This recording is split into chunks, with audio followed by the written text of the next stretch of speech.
Mungkin doktor boleh kongsikan juga antara jenis-jenis lain artritis yang boleh kita kenal pasti dan yang melibatkan tulang sendi, doktor. Jadi jenis-jenis lain tu antaranya ialah gout. Gout ni pun boleh di waktu muda.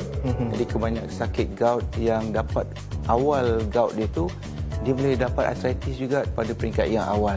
Keduanya, kalau sekiranya dia ada penyakit seperti autoimmune disease, penyakit yang di mana antibody yang dihasilkan dalam badan dia menyerang sendi dia sendiri.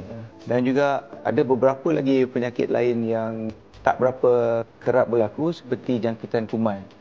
Dan jangkitan kuman dalam sendi itu boleh menyebabkan rawan tu rosak dan akhirnya menjadi arthritis. Ada di sini ada satu sakit arthritis rheumatoid.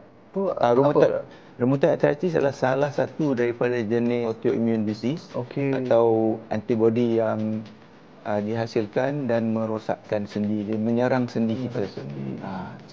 Dia maknanya dia berpaling tadah lah. Dia attack kita punya sendi.